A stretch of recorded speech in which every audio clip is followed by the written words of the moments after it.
Okay, first off, The World Is Not Enough is actually a really good. To me, it's a good James Bond film. It's not the best. It's not bad. It's not terrible. It's not even okay. To me, it's a good James Bond film. One, Pierce Brosnan to me is a great James Bond. Like I said before in my reviews, and this one is his third movie. The World Is Not Enough, and I love this and I really enjoyed this entire movie. It's just only one character is a flaw in this movie. That's Denise Richards, who is Charlie Sheen's wife. We also know from Starship Troopers, and we also her name is Christmas Jones. She's a basically nuclear physicist. She knows how to deactivate nuclear bombs and all that stuff. She is not. She's the worst part of this movie, and the fact that they even put her in this movie is just terrible. To me, all the other characters that they had was James Bond, Electric King, and Renard. And a little bit of M. That's all they needed, and I would have gave this entire film a 8.6 out of 10, but no, it only gets an 8 out of 10. Now, The World Is Not Enough is basically the story of basically revenge. A global terrorist known as Renard, who basically was almost killed by MI6 because MI6 was wanting to kill him for a while for his terrorist acts, and basically they had bait for him a while back.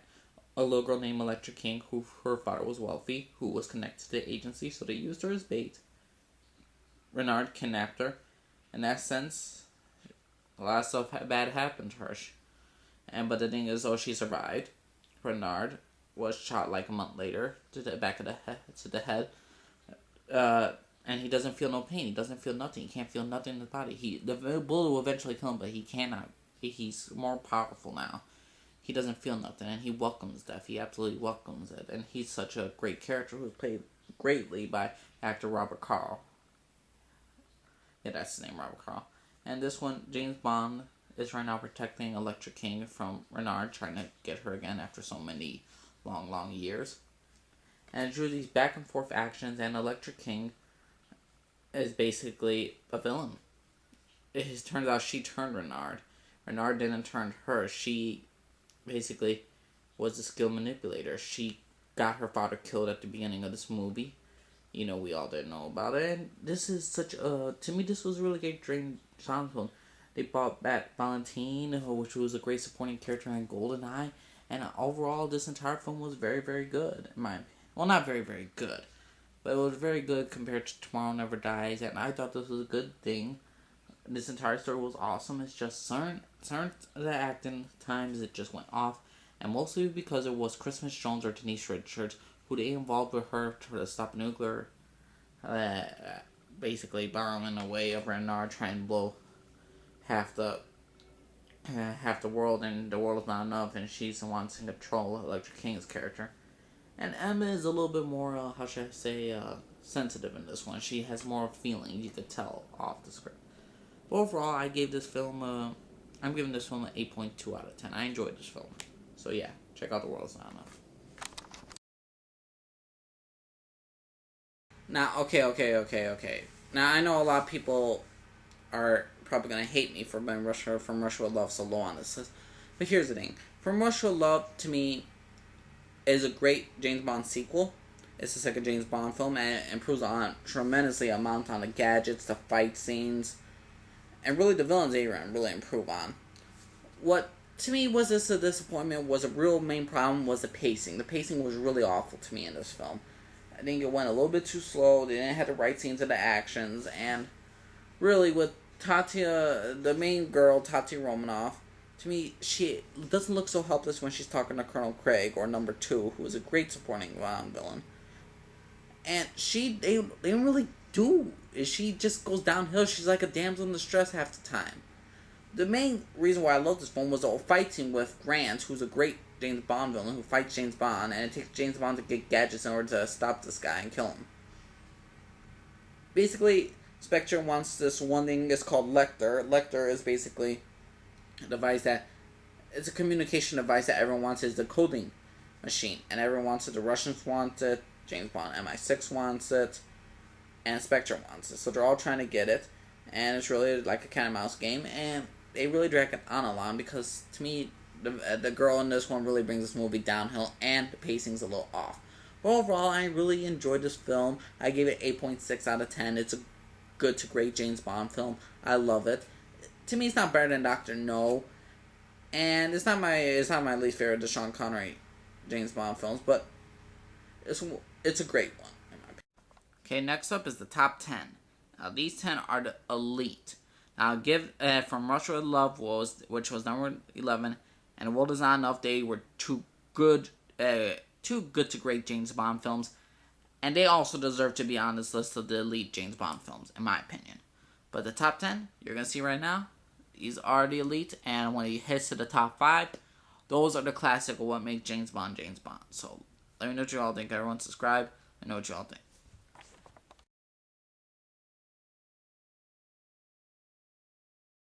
I'm probably one of the only few people that like Thunderball over From Russia with Love. Now here's the thing with Thunderball. This is Sean Connery's fourth James Bond film, and there was a little bit like essence of James Bond missing in this one. What I really loved about this entire film was the action scenes. I love the jetpack. I love that scene. James Bond really owns Sean Connery owns James Bond like always. In this one, we get to see number 2 in this one from Spectre, the organization. And we all know number 3 was Colonel Craig from Russia with Love. So we get more into the organization of Spectre. And Spectre has number 2, which is Largo. Basically a guy with an eye patch. And he really doesn't do much, but he's really devoted to Spectre and this organization. Basically, he holds the world ransom. If you do not pay, he's going to launch nuclear attacks, nuclear missiles that he has captured from the British and Russians. And he's going to send it over to start a nuclear holocaust, and it's only up to James Bond to finish the job. Also, it's the James Bond girl in this one, which is Domino. To me, she's a forgettable James Bond girl. She's very pretty in this sense, but really, she doesn't really do much. She's just she just avenges the death of her brother by killing Largo, which the brother was the one flying one of the nuclear bombs, and he was killed because of it. And she gets revenge for that, and Largo just uses her basically for a main squeeze, and kind of tortures her in a way. And she's not really memorable in this sense. What really makes this film overall great was the main, to me, is the main villain. She's actually in the front cover. I don't know why people don't recognize her. Her name is Fiona Volpe, the first official James Bond girl that is a villain. And I love this, and I love her character. She's a pretty redhead. She knows what she wants. She's devoted to Spectre. But here's the thing. She's not going to be easily charmed by James Bond. No, she's the one in charge of James Bond in this one. She's really in charge of James Bond. And really, James Bond, you know how he got with Pussy Galore. He used his charm, and eventually she succumbed. Fiona Volpe is the first official James Bond girl, in my opinion, that didn't give in to James Bond's wits and everything like that. She used them, they had sex, and I didn't like the way she died. They were dancing, he turned around, she got shot. Thought that was a crappy way to kill her off. I guess they didn't want James Bond to kill a woman, so that's the only way. But overall, I think in my opinion, they should have Domino or kill Fiona off. To me, Fiona was a great mixture of psycho, daring, she was a great, in my opinion, she was a great chess player. She knew the game. She was one step ahead, and I don't know why she wasn't the main villain, or why they didn't keep her longer. She's on the front cover of the DVD. But overall, I love the entire plot line. I love the villain. The villains just made it more interesting. Fiona Volpe, to me, is one of my favorite James Bond girls of all time, and villains. And this movie kept us at the right pace, had a great pace, and overall I enjoyed this film. Great film. I gave this a 8.7 out of 10, just 1 point higher than From Russia with Love, which I gave 8.6. So yeah, 8.6.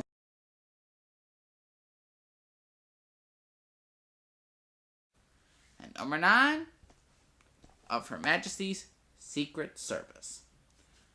Here's the thing. It just barely got onto the top 10. It kicked Russia with Love off the top 10. It kicked Russia with Love basically off of this.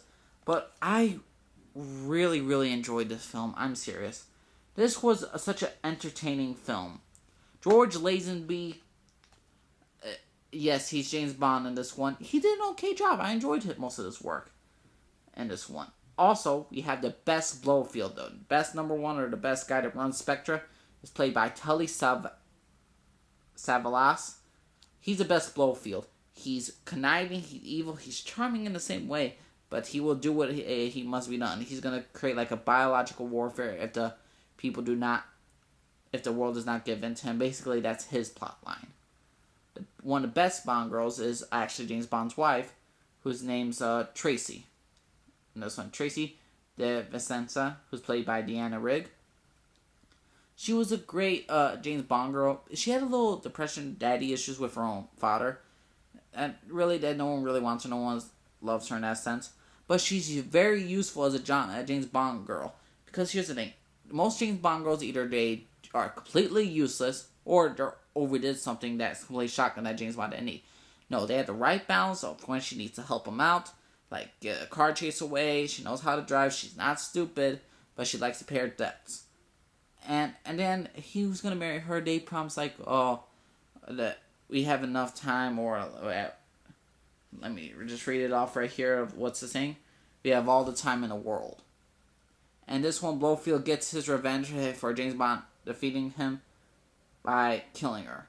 Which I kind of like the fact of how they did Blofeld's, like, supposedly he got hurt or anything like that sliding down. I wish they did something like an explosion. Then he'll get that little scar thing and then reinvent it. This was before Diamonds Are Forever. I mean, this was after Diamonds Are Forever. A lot of people didn't like the new reintroduction of Blofeld. But I'd rather have this introduction of Blofeld than the stupid one, Diamonds Are Forever, because I hated how they did Blofeld in that one. I absolutely love how they did Blofeld in this one.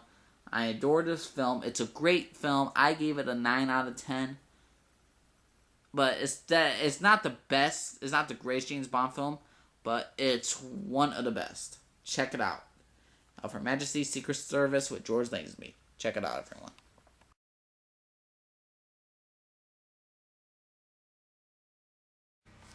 Yes, Dr. No is basically on my top 10 list, but here's the thing. The reason why it's not higher is for a good number of reasons, but let me start off with what I like about this film. One, it's the first James Bond film. It's a classic in its right, and it's a classic because Sean Connery owned every single scene. What I loved about this film was that Sean Connery slept with at least 3 different women. He got 1 arrested, and he's all smooth about it. He's completely cool with it. He said, doesn't care. Oh, thanks for the quickie, sweetheart, or something like that. And I just love it. Sean Connery in this film. It had a lot of great classic moments, great sceneries. The not supporting villain, the Bond girl, Honey Rider, who made her appearance out of the beach, she's a good James Bond girl, but she's overrated in my sense. There's only so much getting out of the beach water could do. She's there, she's not ignorant, she's not stupid. I get that she was raped and she tries to kill her attacker, then she's not dumb at all. But overall, she doesn't show much in all, much to be loved or much to be hated or anything like that. I think she's a good James Bond girl. She's a very good James Bond girl. Dr. No, the villain, I enjoyed his presence. And the presence on the island, everyone feared him. Everyone really was scared of him. And what really brings this movie downhill was that when you finally see him and you meet him, how he goes out is just a stupid way. It's a quick way. It's a quick way end. And I didn't enjoy the ending so much. I really enjoyed the kills in this one. Guy is talking to James Bond. He's trying to get the gun over to him. And when he's about to shoot James Bond just says coolly, "You already had your 6 shots. And now you're out." And he shoots him. And I just love that entire scene. And I love this entire film. I gave this film a 9 out of 10. I enjoy this film. It's not my favorite James Bond film, but I love it because it has such great classic moments. And it's overall a really, really great James Bond film. So yeah, Dr. No.